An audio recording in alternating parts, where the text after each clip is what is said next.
નમસ્તે વિદ્યાર્થી મિત્રો. આજે આપણે મોડર્ન ફિઝિક્સમાં આગળનો ટોપિક છે એ ડિસ્કસ કરવા જઈ રહ્યા છીએ. તો આપણો ટોપિક છે એ છે દ બ્રોગલીની પરિકલ્પના, અથવા તો દ બ્રોગલીની જે સમીકરણ છે તરંગ લંબાઈ માટેનું એની ચર્ચા કરવી, અથવા તો પછી દ બ્રોગલીની પરિકલ્પના સમજાવી તેની માટેના સમીકરણને વિસ્તૃત તમારે સમજાવવાનું થશે. તો આપણે જાણીએ છીએ કે જે ડ્યુઅલ નેચર ઓફ લાઇટને આપણે જે ડિસ્કસ કરતા આવ્યા છીએ સ્ટાન્ડર્ડ 12થી, કે કોઈ પણ કણ છે એ બંને પ્રકૃતિ છે એ દર્શાવી શકે, કાં તો એ તરંગ પ્રકૃતિ પણ હોઈ શકે અથવા તો કણ પ્રકૃતિ પણ હોઈ શકે. એટલે કે જે મેટર વેવ્સ આપણે સપોઝ કરતા હોઈએ તો એ મેટર વેવ્સ છે એ તમને તરંગ અને કણ પ્રકૃતિ બંને રીતે તમે એને સમજાવી શકો. તો આ જે ડ્યુઅલ નેચર જે છે એ ડ્યુઅલ નેચરની સાબિતી છે એ આપણી છે એ શોધાયેલી ન હતી.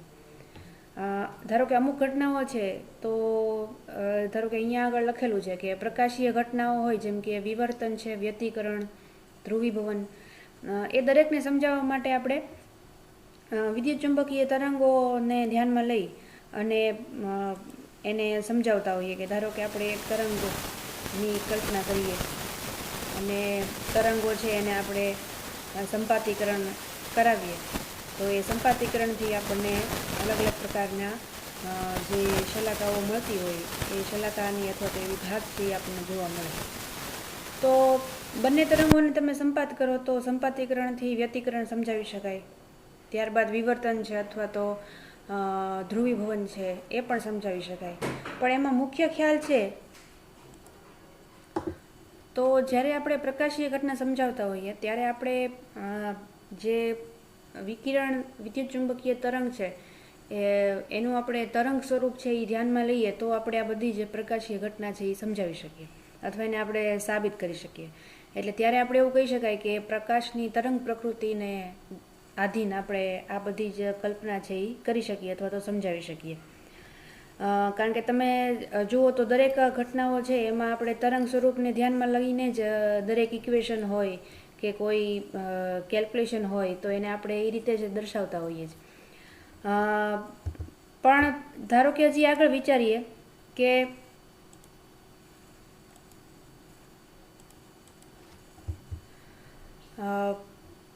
પ્લાન્કના અધિતર્કમાં તમે પાછું એની સામે વિચારો તો પ્લાન્કનો અધિતર્ક જે મેં લાસ્ટ ટાઈમ એક્સપ્લેન કર્યો હતો તમને, તો એમાં આપણે તરંગ સ્વરૂપ નહીં પણ આપણે કણ પ્રકૃતિને ધ્યાનમાં લઈને સમજાવેલું હતું.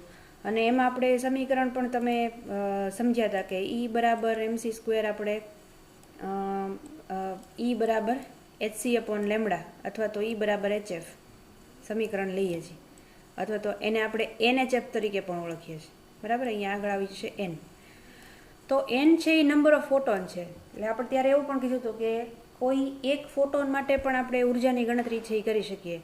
તો નંબર ઓફ ફોટોનની ગણતરી કરતા હોઈએ એટલે સ્વાભાવિક છે કે આપણે કણ પ્રકૃતિને ધ્યાનમાં લઈ અને એને સમજાવીએ છીએ. તો બંને નેચર થઈ ગયા. એકમાં આપણે એવું કહીએ છીએ પ્રકાશીય ઘટનામાં કે આપણે તરંગ પ્રકૃતિ લઈએ, બીજી એટ ધ સેમ ટાઈમ આપણે એવું કહીએ છીએ કે કણ પ્રકૃતિ છે એને આપણે ધ્યાનમાં લઈએ છીએ. તો આ બંને જે કોન્ટ્રાડિક્ટરી સ્ટેટમેન્ટ્સ છે એને સમજવા માટે અથવા તો એની સ્પષ્ટતા કરવા માટે ડી બ્રોગલી એ પોતાનો એક હાઇપોથિસિસ છે એની રચના કરી. અને એ હાઇપોથિસિસથી આપણે એવું સમજાવી શક્યા કે કોઈ પણ કણ છે એ એક સાથે કણ પ્રકૃતિ અને તરંગ પ્રકૃતિ બંને એક સાથે છે એ ધરાવી શકતું હોવું જોઈએ. અને એ ધરાવે છે કે નહીં એની સાબિતી છે એ આપણે સમીકરણ દ્વારા કરી શકીએ. તો એની માટે ધારો કે આપણે એક આ સમીકરણ લઈએ છીએ E બરાબર hf, અને આપણે વેગમાન લઈએ તો કે P બરાબર E/c. તો E એટલે આપણે લઈશું hf, તો આ થઈ ગયું hf/c. અને તેથી સમીકરણમાં આપણે જો કિંમત મૂકીએ તો P બરાબર આપણે થઈ જશે h/λ. તો આ સમીકરણ છે એ શું દર્શાવે છે? તો કે આ જે સમીકરણ જે ફાઇનલ આપણને મળે છે એ દ બ્રોગલી દ્વારા દર્શાવેલું સમીકરણ છે, કે જેમાં તમે જોઈ શકો છો કે એચ છે એ તો પ્લાન્ક કોન્સ્ટન્ટ છે અને લેમડા છે એ આપણને તરંગની તરંગ લંબાઈ દર્શાવે છે, પી છે એ વેગમાન છે. તો સમીકરણનો ઉપયોગ પણ આપણે કરેલો હતો 12th સ્ટાન્ડર્ડમાં, કે આપણે વેગમાનની ગણતરી પણ કરી શકીએ સમીકરણની મદદથી અને આપણે તરંગ લંબાઈની પણ ગણતરી કરી શકીએ. જો હજી વધારે વિચારો તો સમીકરણમાં તરંગ પ્રકૃતિ અને કણ પ્રકૃતિ બંને હાજર છે એવું પણ કહી શકાય. કારણ કે લેમડા છે તો લેમડા આપણે ક્યારે મેઝર કરીએ? તો કે આપણી પાસે જો તરંગ હોય તો આપણે લેમડા મેઝર કરી શકીએ. અને વેગમાન છે એ આપણે ક્યારે મેઝર કરીએ? તો કે વેગમાન એટલે આપણે સાદું સમીકરણ તમે વિચારો તો કે P બરાબર mv. તો mv એટલે સ્વાભાવિક છે કે કોઈ પાર્ટિકલનું માસ તમારી પાસે હોવું જોઈએ. તો માસ ઇન્ટુ વેલોસિટી કરો એટલે તમને વેગમાન છે એ મળશે. તો એનો અર્થ એવો છે કે કણ સ્વરૂપે આપણે ધારી લીધું. કણ સ્વરૂપ ધાર્યું હોય તો જ આપણે એક પાર્ટિકલનું કોઈ વેગમાન, ધારો કે અહીંયા આગળ આપણે ન્યુટ્રોનની માટે કે ઇલેક્ટ્રોનની માટે ગણતરી કરતા હોઈએ તો આપણે mv છે એનો મૂકી દઈએ તો એની માટે આપણને p એનું વેગમાન છે એ મળશે. એનો અર્થ એવો થયો કે વેગમાન પરથી આપણે કણ પ્રકૃતિની ધારણા કરી અને લેમડા ઉપરથી આપણે તરંગ પ્રકૃતિની ધારણા કરી. તો એવો અર્થ થયો કે આ સમીકરણ છે એ બંનેને જોડતી કરી છે. એટલે વેગમાન અને લેમડા એ બંનેને સાથે આપણે મૂકી શક્યા એવું સમીકરણ છે એ દ બ્રોગલી દ્વારા દર્શાવવામાં આવ્યું. તો દ બ્રોગલીએ દર્શાવ્યું કે પદાર્થ કણ માટે તથા ફોટોન બંને માટે લાગુ પાડી શકાય અને તેના પરથી પ્રસ્તાવિત થયું કે દરેક પદાર્થ કણ સાથે તરંગ પણ એનું સંકળાયેલું હોય છે. કણ છે એ પોતે તરંગ સાથે જોડાયેલું હોય છે એટલે તરંગ પ્રકૃતિ પણ એની હોય છે.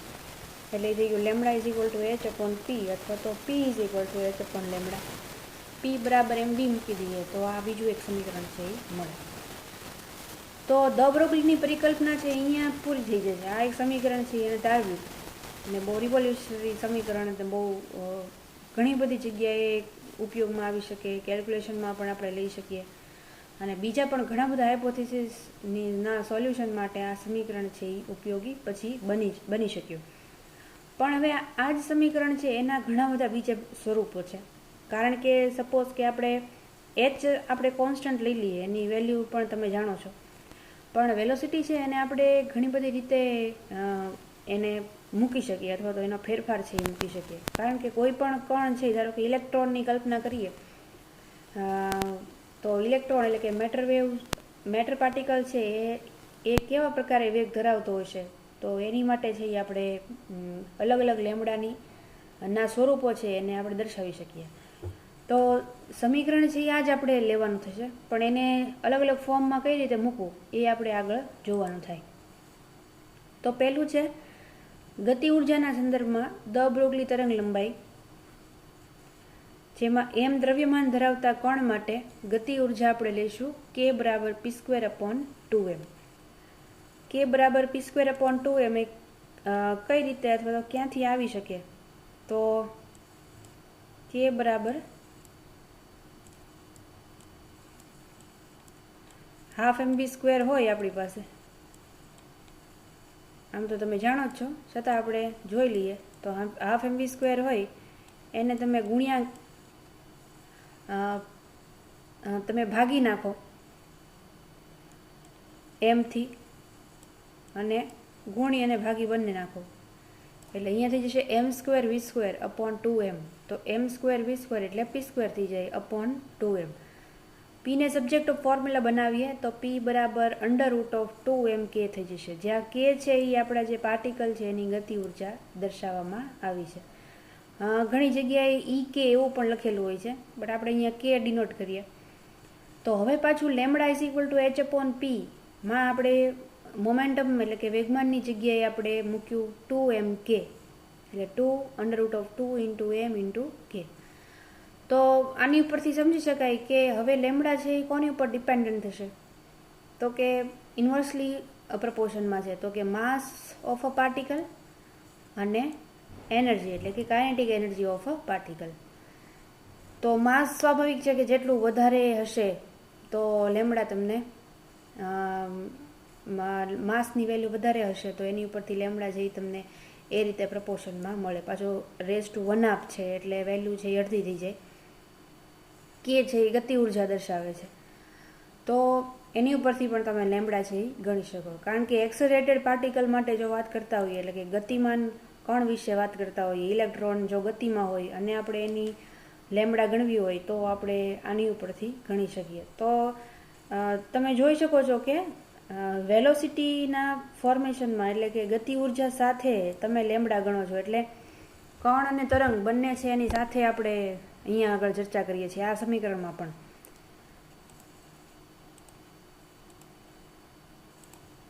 તો આ એક ખ્યાલ થયો કે ગતિ ઉર્જાના સંદર્ભમાં ડી બ્રોગલી હાઇપોથેસિસનો કઈ રીતે આપણે ઉપયોગ કરી શકીએ. આની ઉપરથી એક્ઝામ્પલ પણ કેલ્ક્યુલેટ કરી શકાય અને તમે પહેલાં પણ કર્યા હશે. તો તમને સપોઝ કે માસ ઓફ ઇલેક્ટ્રોન આપેલું હોય અથવા તો એમ કીધું હોય કે 931 ઇલેક્ટ્રોન વોલ્ટ જેટલી ઉર્જા આપણે લઈ લઈએ કાઇનેટિક એનર્જી, તો એની ઉપરથી તમે લેમડા કેલ્ક્યુલેટ કરી શકો. તો પહેલાં તો 931 છે એને પહેલાં તમારે કન્વર્ટ કરવાની થાય ઇલેક્ટ્રોન વોલ્ટમાંથી જૂલમાં, બરાબર. અને પછી તમે લેમડા કેલ્ક્યુલેટ કરો તો તમે લેમડા પણ ફાઇન્ડ આઉટ કરી શકો. અધરવાઇઝ કેની કેલ્ક્યુલેશન પણ થાય સબ્જેક્ટ ઓફ ફોર્મ્યુલા જેને પણ બનાવવાનો થતો હોય એની ઉપરથી તમે સોલ્યુશન કરી શકો. પછી નેક્સ્ટ ફોર્મેશન છે એનું કે પ્રવેગિત સ્થિતિમાનના સંદર્ભમાં દ બ્રોગલી તરંગ લંબાઈ કઈ રીતે મેળવી શકાય. પ્રવેગિત એટલે ઇલેક્ટ્રોનને તમારે એક વિદ્યુત ભારિત ક્ષેત્રમાં મૂકવાનો છે. સપોઝ કે એમ દ્રવ્યમાન ધરાવતું હોય એટલે કે એમ ઇલેક્ટ્રોનનું દ્રવ્યમાન હોય અને ક્યુ જેટલો એ વિદ્યુત ભાર ધરાવતું હોય અને એને પ્રવેગિત કરવામાં આવે ક્યુ વિદ્યુત ભારથી. તો જે આગળનું સમીકરણ હતું કે આપણે જે 2mk લીધું હતું એની જગ્યાએ કે બરાબર આપણે ક્યુ વી મૂકી દઈશું. ઘણી જગ્યાએ ક્યુ ઈ પણ એવું પણ લખેલું હોય છે અથવા ઈવી એવું પણ લખેલું હોય છે. તો આપણે બેઝિકલી શું કરવાનું છે તો કે આગળનું ઇક્વેશન હતું એમાં ખાલી આપણે કાઇનેટિક એનર્જી મૂકીને કે ગતિ ઉર્જા મૂકીને એ પછી જે સંદર્ભમાં હોય જૂલમાં હોય કે પછી ઇલેક્ટ્રોન વોલ્ટમાં હોય તમે લેમડાની ગણતરી કરી શકો. અહીંયા આગળ આપણે ક્યુ વી મૂકી અને ફરીથી પાછું લેમડા છે એ કેલ્ક્યુલેટ કરવાનું છે. એટલે કે ઇલેક્ટ્રોનને વેગ આપવા માટે એને પ્રવેગિત કરવા માટે જે પોટેન્શિયલ ડિફરન્સ આપેલો હોય એની ઉપરથી પણ આપણે લેમડા છે એ કેલ્ક્યુલેટ કરી શકીએ. ફરી પાછું તમે એમાં એમ ક્યુ વી ની જે પણ વેલ્યુઝ તમને આપેલી હોય એની ઉપરથી લેમડા છે એ કેલ્ક્યુલેટ થઈ શકે. અથવા એવું પણ કીધું હોય કે સપોઝ કે 0.1 એંગસ્ટ્રોમ લેમડા મેળવવા માટે કેટલું વિદ્યુત સ્થિતિમાન તમારે આપવું પડશે તો તમારે વી છે એ કેલ્ક્યુલેટ કરવાનું થાય. તો ક્યુ છે એ ઇલેક્ટ્રોનનો ચાર્જ છે એ તમે જાણો છો. અહીંયા કેલ્ક્યુલેશન મૂકી છે ઇલેક્ટ્રોન માટેની.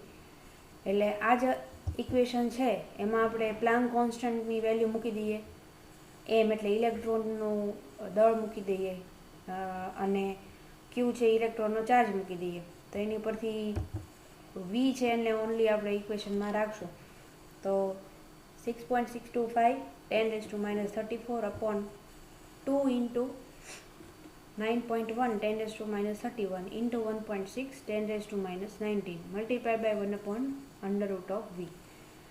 આ કેલ્ક્યુલેશન એટલે આપણે સોલ્વ કરીએ એટલે 12.3 into 10⁻10 આવે અપોન √v અને એંગસ્ટ્રોમમાં કરો તો 12.3 અપોન √v એંગસ્ટ્રોમ. તો આ રીતે લેમડા છે એ કેલ્ક્યુલેટ કરી શકાય. તો આ ઇક્વેશનમાં પછી જો સપોઝ કે ઇલેક્ટ્રોન માટે જ કેલ્ક્યુલેશન કરવાની થતી હોય તો તમારે આ ઇક્વેશન છે એ તમે યાદ રાખો અને પછી એમ કે સપોઝ 2000 વોલ્ટનું પોટેન્શિયલ છે તો અહીંયા ઇન્સ્ટેડ ઓફ વી તમારે એમાં 2000 મૂકી દેવાના, બરાબર. અને એની ઉપરથી તમે લેમડા છે એ કેલ્ક્યુલેટ કરી શકો. તો આ એનો ઇક્વેશનનો યુઝ થયો. તો with the help of potential આપણે લેમડા છે એ કેલ્ક્યુલેટ કરી શકીએ. પછીનું ઇક્વેશન છે વિથ રિસ્પેક્ટ ટુ ટેમ્પરેચર. એટલે દ બ્રોગલી ઇક્વેશન ને તમે હજી આગળ વિસ્તારો તો એબ્સોલ્યુટ ટેમ્પરેચર માટે પણ આપણે ગણતરી કરી શકીએ. તો એની માટે ન્યૂટન ના દ્રવ્યકણનું જે તાપમાન T હોય તેની માટે આપણે મેક્સવેલનું ઉર્જા વિતરણનું સમીકરણ લઈ અને દ્રવ્યકણની ગતિ ઉર્જાનું વિભાજન આપણે કરી શકીએ. અને એ માટેનું જે પ્રચલિત સમીકરણ છે એ K બરાબર half mv² is equal two 3/2 kBT. તો આ ઇક્વેશન જે છે એમાં કે ગતિ ઉર્જા ને સરખાવી છે 3/2 kBT સાથે, એટલે કે ટેમ્પરેચર સાથે પણ તમે જ્યારે કોઈ પણ કણને તાપમાન આપશો તો કણને તાપમાન આપવાને કારણે એના વેગમાં પણ ફેરફાર થશે અને એની ગતિ ઉર્જા છે એ પણ બદલાશે. એટલે આ ગતિ ઉર્જા અને એબ્સોલ્યુટ ટેમ્પરેચર વચ્ચેનો સંબંધ છે. તો 3/2 kBT. kB છે એ બોલ્ટ્ઝમેન અચળાંક છે. હવે ફરીથી પાછું જે સમીકરણ જે છે આપણું lambda is equal two h/√2mk, તો kની જગ્યાએ આપણે 3/2 kBT સબસ્ટિટ્યુટ કરી દેવાનું અને એ મૂકીએ એટલે આપણને ફાઇનલ સમીકરણ મળે lambda is equal two h/3m kBT. એટલે તમે અહીંયા જુઓ તો લેમ્બડાનું રિલેશન ઇન્વર્સલી પ્રપોર્શન √T એટલે તાપમાનના સંદર્ભમાં મળ્યું. m છે એ દ્રવ્યમાન થયું અને k છે એ બોલ્ટ્ઝમેન અચળાંક થયું.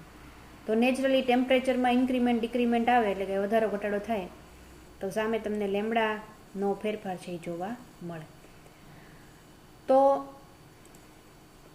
કુલ આટલા સમીકરણ જે છે એ લેમ્બડાના આપણે એટલે કે દ બ્રોગલી તરંગ લંબાઈનું જે એક સમીકરણ છે lambda is equal two h/p, એમાંથી આપણે ઘણા બધા નવા પહેલાં જે છે એ મૂક્યા અને એ સમીકરણ છે એ બધા આપણે અલગ અલગ તારવ્યા.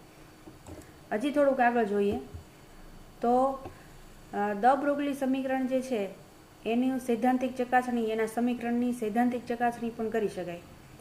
એ માટે શું કરવાનું? તો સૌથી પહેલાં જે ફોટોન ઉર્જાનું સમીકરણ છે એ આપણે લઈએ તો એ છે E બરાબર HF. હવે આ જે સમીકરણ મળ્યું એ સમીકરણને આપણે જે ફોટોનનું દ્રવ્યમાનનું જે સમીકરણ છે E બરાબર mc², જે આઇન્સ્ટાઈન સમીકરણ તરીકે પણ ઓળખી શકાય, તો E બરાબર mc², તો આ બંને ઉર્જાના સમીકરણો છે એને આપણે સરખાવી દઈએ કારણ કે બંને છે એ ઉર્જા દર્શાવતા સમીકરણ છે. તો અને ત્રીજું એક સમીકરણ આપણે લઈશું P બરાબર mc. P બરાબર mcમાં આપણે P બરાબર mv છે, પણ આપણે જો વેક્યુમ માટે એટલે કે શૂન્યાવકાશ માટે માં વેગમાનની ગણતરી કરતા હોઈએ તો vની જગ્યાએ આપણે પ્રકાશનો વેગ લઈએ એટલે P બરાબર mc લીધું.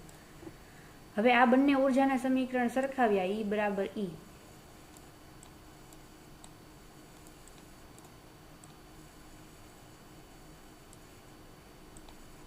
તો HF બરાબર mc² થયું.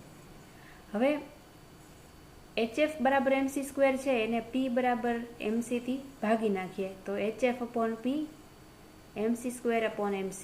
તો એક m કેન્સલ થઈ જશે અને c એક કેન્સલ આઉટ થઈ જાય તો સમીકરણ થયું HF/P is equal two c. તો સિમ્પ્લિફાય કરીએ તો P is equal two HF/c. Now c is equal to f lambda instead of v is equal to f lambda. તો આપણે c is equal to f lambda લીધું. Lambda સબ્જેક્ટનો formula બનાવીએ તો lambda is equal two થશે c/f.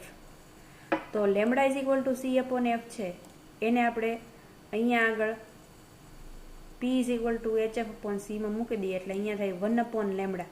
આનું વ્યસ્ત કરવાનું છે તો ઇક્વેશન મળ્યું p ઇઝ ઇક્વલ ટુ h/લેમ્બડા or lambda is equal to h/p. So this is the equation of de Broglie hypothesis. એટલે કે આપણે સમીકરણની મદદથી પણ આ ઇક્વેશન છે એ વેરીફાઈ થાય છે, દ બ્રોગલી સમીકરણ. તો એને આપણે ઉર્જાના સમીકરણ ઉપરથી પણ પાછું લાવી શકીએ અથવા તો વેરીફાઈ કરી શકીએ. તો આ બધા જે છે એ અલગ અલગ સ્વરૂપો આપણે જોયા દ બ્રોગલી સમીકરણના. સમીકરણ તો P ઇઝ ઇક્વલ ટુ h/લેમ્બડા જ છે, પણ એને તમે જુદી જુદી રીતે દર્શાવી શકો. અને આ સમીકરણ છે એ મુખ્યત્વે કઈ રીતે ઓળખાય છે તો કે કોઈ પણ પ્રકાશ છે અને પ્રકાશની કણ પ્રકૃતિ અને તરંગ પ્રકૃતિ બંનેને સાથે લઈ અને સમજાવી શકે એ પ્રકારનું સમીકરણ છે એ દ બ્રોગલીએ દર્શાવેલું છે. તો અહીંયા ટોપિક છે એ પૂરો થાય છે. પછીનો ટોપિક છે હાઇઝનબર્ગનો અનિશ્ચિતતાનો સિદ્ધાંત. તો હાઇઝનબર્ગ છે એનો અનિશ્ચિતતાનો સિદ્ધાંત શું દર્શાવે છે? તો એ સિદ્ધાંતમાં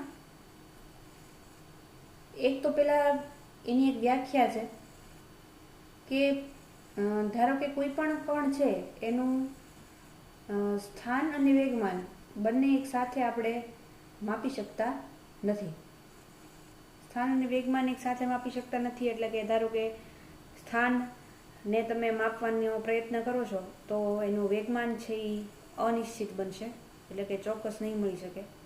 અને જો વેગમાનનું માપન કરો છો તો સ્થાન અનિશ્ચિત બને. પણ આની પહેલાં જે સિદ્ધાંત હતો એમાં એવું ધારવામાં આવતું કે કોઈ પણ દ્રવ્ય કણ હોય તો એનું તમે અથવા એ ગતિ કરતો હોય તો એ કણને તમે અવકાશમાં ચોક્કસ રીતે એનું વેગમાનને માપી શકો અને સ્થાન પણ છે એ તમે મેઝર કરી શકો. પરંતુ પછીના વર્ષોમાં અથવા સંશોધનમાં જે સંશોધન થયા એના પરિણામે એવું જાણમાં આવ્યું કે બંને છે સ્થાન અને વેગમાન છે એ એક સાથે માપી શકાતા નથી. કારણ કે વેગમાન છે એ ધારો કે p બરાબર mv છે, એટલે કોઈ પણ કણ વેગમાં હોય ત્યારે તમારે એનું સ્થાન માપવું હોય તો એ સ્વાભાવિકપણે જ પ્રેક્ટિકલી પણ એટલું બધું શક્ય બની શકે નહીં. તો એ જે અચોકસાઈ છે સ્થાન અને વેગમાનની એ હાઇઝનબર્ગના અનિશ્ચિતતાના સિદ્ધાંત દ્વારા વધારે સારી રીતે સમજાવી શકાય. તો એક વ્યાખ્યા છે કે કોઈ પણ સૂક્ષ્મ કણના સ્થાન અને વેગમાન બંને એક સાથે સંપૂર્ણ ચોકસાઈથી માપી શકાતા નથી. એટલે કે સંપૂર્ણ ચોકસાઈ, ચોક્કસ માપન છે એ તમને ન મળે, મળી શકે પણ એ એક એપ્રોક્સ મેઝરમેન્ટ હોય. એટલે એ એપ્રોક્સ મેઝરમેન્ટમાંથી તમારે એ નક્કી કરવું પડે કે કેટલું વેગમાન અથવા તો સ્થાનનું મૂલ્ય છે. આ વિધાનની સમજૂતી સૂક્ષ્મ કણને જુદી જુદી રીતે તરંગ લંબાઈઓ ધરાવતા તરંગોના સંપાતીકરણને કારણે મળતા પરિણામી તરંગ એટલે કે તરંગ પેકેટ દ્વારા મેળવી શકાય.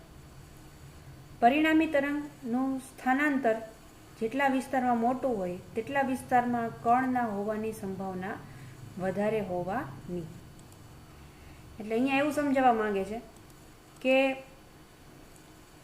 કોઈ કણને રજૂ કરવા માટે આપણે એક જ હાર્મોનિક તરંગનો ઉપયોગ કરીએ તો કણ -∞ ટુ +∞ સુધીના અવકાશમાં ગમે ત્યાં હોવાની સંભાવના સમાન રીતે મેળવી શકે.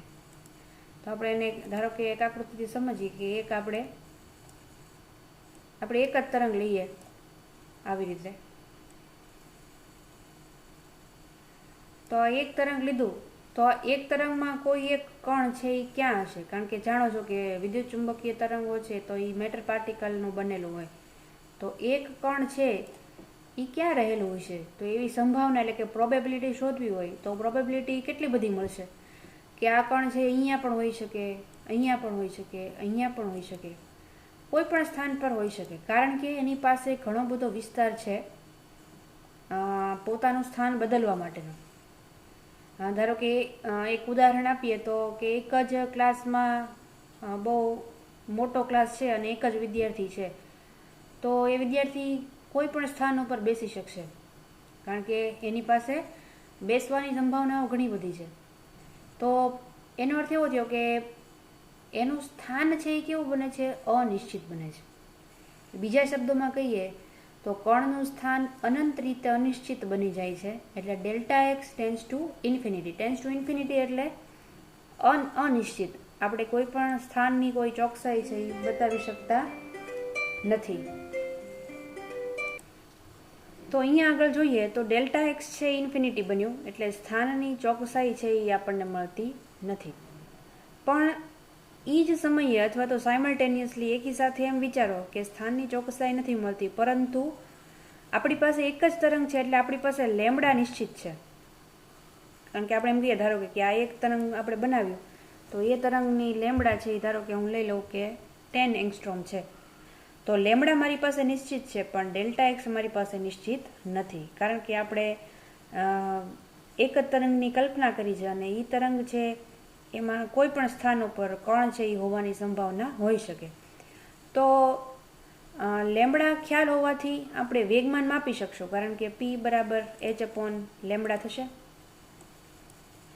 તો એનો અર્થ એવો થયો કે ડેલ્ટા પી ટેન્ડ્સ ટુ 0, એટલે કે આ જે ઉદાહરણ મેં આપ્યું કે એક જ તરંગની કલ્પના કરીએ અને એ તરંગનો વિસ્તાર કેવો લીધો હતો કે -∞ ટુ +∞, એટલે અવકાશમાં આટલા મોટા વિસ્તારમાં આ તરંગ છે ને આપણે ધારવાનું છે, એટલે સ્વાભાવિક છે કે કણ ગમે ત્યાં કોઈ પણ સ્થાન ઉપર હોઈ શકે, એટલે કે કોઈ પણ સ્થાન ઉપર હોવાની સમાન સંભાવના એ ધરાવે છે.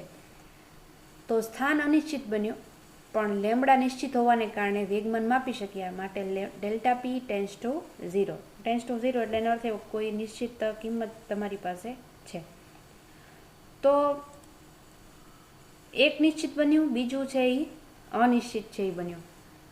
હવે હજી આગળ જોઈએ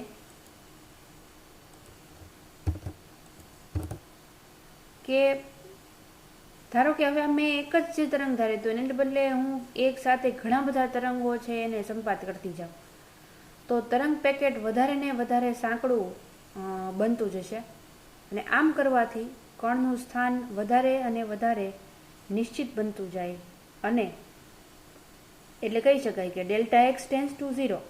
પણ આવા તરંગ પેકેટમાં વધારે પ્રમાણમાં હાર્મોનિક તરંગોનું સંપાતીકરણ કરવું પડતું હોવાથી તરંગ પેકેટની તરંગ લંબાઈ અને પરિણામે કણનું વેગમાન છે એ વધારે અનિશ્ચિત બનતું જાય છે. તો કે શા માટે આવું બન્યું? તો કે પહેલાં એક જ તરંગ લીધું હતું, પણ હવે હું ઘણા બધા તરંગો છે એને ભેગા કરતી જાઉં. બીજું તરંગ છે એને સંપાત કરાવીએ, ત્રીજું તરંગ છે એને સંપાત કરાવીએ. તો આ સંપાતીકરણથી શું થશે? તો કે ધીરે ધીરે ધીરે ધીરે ઘણા બધા તરંગો ભેગા થવાથી ઘણા બધા કણો છે એનું તરંગ પેકેટ બની જશે, અને સ્વાભાવિક છે કે તરંગો વધારે હોવાથી તરંગ કણની સંખ્યા પણ વધી જવાની. તરંગ કણની સંખ્યા વધે એટલે તરંગ પેકેટ છે એ ગીચતા અનુભવે. અહીંયા તમે જુઓ તો આ ગીચ તરંગો છે એ બની ગયા. તો તરંગ પેકેટ ગીચ બન્યા એને કારણે તરંગમાં રહેલા કણો છે એ ધીરે ધીરે રહીને પોતાનું સ્થાન નિશ્ચિત કરતા જશે. આપણે ક્લાસમાં એક વિદ્યાર્થી હતો એ ઉદાહરણ આપ્યું હતું. હવે ધારો કે પહેલાં હવે બીજા 5 વિદ્યાર્થી આવ્યા, પછી બીજા 10 આવ્યા, પછી બીજા 15 આવ્યા. તો હવે શું થશે? તો કે દરેક હવે પોતાની જગ્યા ઓક્યુપાય કરી લેશે, પોતાનું સ્થાન નિશ્ચિત કરી નાખશે. એમ થશે કે હવે પછી જગ્યા નહીં મળે, કે બહુ બધા વિદ્યાર્થી છે એ ધીરે ધીરે આવતા જાય છે. તો એનો અર્થ એવો થયો કે જગ્યા તમારી માટે હવે સીમિત બની ગઈ, કે પહેલાં ટેન્ડ્સ ટુ ઇન્ફિનિટી હતા એને બદલે હવે શું થઈ ગયા? તો કે tends to 0. So delta x tends to 0. પણ એની સામે તરંગ પેકેટ છે એ બહુ વધારે કણો છે એમાં સંપાત થઈ ગયા, એને કારણે તરંગ લંબાઈનું કોઈ એક નિશ્ચિત મૂલ્ય નહીં મળી શકે હવે, કારણ કે ઘણી બધી તરંગ લંબાઈઓ છે તો ડેલ્ટા લેમડા તમને અલગ અલગ ઘણી બધી મળશે, જેને કારણે થઈ અને વેગમાન હવે કેવું બનતું જાય છે? તો કે અનિશ્ચિત બનતું જાય છે. તો delta P tends to infinity. તો ફરી પાછું આ ઉદાહરણથી શું સમજ્યા? તો કે સ્થાન નિશ્ચિત બનાવ્યું તો પાછું વેગમાન હવે કેવું બને છે? તો કે અનિશ્ચિત બનતું જાય છે. તો આવા તો ઘણા બધા ઉદાહરણ છે, તમે એનાથી યાદ રાખી શકો અથવા સમજી શકો. આપણે અહીંયા આગળ એક ઉદાહરણની ખાલી ચર્ચા કરી છે કે તમે લેમડાના સંદર્ભમાં કે સ્થાનના સંદર્ભમાં આવું છે એ વિચારી શકો. તો આ જે સ્થાન અને વેગમાનની એક સાથે જે આપણે માપી નથી શકતા એ અચોકસાઈને આપણે ડેલ્ટા એક્સ અને ડેલ્ટા પી તરીકે ઓળખી શકીએ. ડેલ્ટા એક્સ એટલે સ્થાનની અચોકસાઈ અને ડેલ્ટા પી એટલે વેગમાનની અચોકસાઈ. તો એને બંને ઇન્વર્સલી પ્રપોર્શનમાં છે, તો ડેલ્ટા એક્સ પ્રપોર્શનલ ટુ 1/ડેલ્ટા પી. અને સાદરૂપ આપો ધારો કે તો કે delta X delta P x અહીંયા એક્સના સંદર્ભમાં લીધું છે એટલે અહીંયા બરાબર અચળ થઈ જશે, અથવા હાઇઝનબર્ગ અનુસાર જે સમીકરણ બનાવ્યું છે એ delta X delta P X greater than or equal to H cut, જ્યાં એચ કટ બરાબર થશે એચ અપોન 2π અને એચ છે એ શું થશે? પ્લાન્ક અચળાંક. વાય અક્ષના સંદર્ભમાં અનિશ્ચિતતા ગણતા હોઈએ તો delta y delta p y greater than or equal to H cut, delta z delta p z greater than or equal to H cut. તો ઉપરોક્ત સમીકરણ છે એ હાઇઝનબર્ગની અનિશ્ચિતતાનો સિદ્ધાંત દર્શાવે છે, અથવા તો એને તમે એ રીતે ઓળખી શકો. તો ઉદાહરણ તમે કોઈ પણ રજૂ કરો. આપણે સિદ્ધાંત છે એ મૂળ આમાં સમજવાનો છે કે સ્થાન અને વેગમાનની અચોકસાઈ છે એ શા માટે આપણે લઈએ છીએ, અથવા તો શા માટે આપણે એને ગણતરીમાં સાબિત કરી શકીએ છીએ. તો કે એકને માપો તો બીજું છે એની સામે અનિશ્ચિત બને છે. સાયમલ્ટેનિયસલી બંનેને આપણે સાથે માપી શકતા નથી. તો એને આપણે હાઇઝનબર્ગનો અનિશ્ચિતતાનો સિદ્ધાંત છે એ ગણાવી શકીએ. તો અહીંયા આગળ આપણા જે મોડર્ન ફિઝિક્સના જે ટોપિક છે એ બધા જ કમ્પ્લીટ થઈ જાય છે અને તમને મટીરિયલ પણ મોકલી દઈશ. મેં તમને પહેલાં પણ કીધું હતું કે થિયરી વાઇઝ બહુ મોટા કોઈ ક્વેશ્ચન્સ છે નથી આપણી પાસે મોડર્ન ફિઝિક્સમાં, પણ પછીનો જે ડાયોડ સર્કિટનો જે પોર્શન છે એમાં આપણે થોડા લેન્ધી ટોપિક છે એ મૂકેલા છે. પણ આ જે ટોપિક છે એ બધા તમે 4 માર્ક્સમાં કે 7 માર્ક્સમાં એ રીતે કન્સિડર કરી શકો છો. તો અત્યારે આપણે લેક્ચર છે એ કમ્પ્લીટ કરીએ.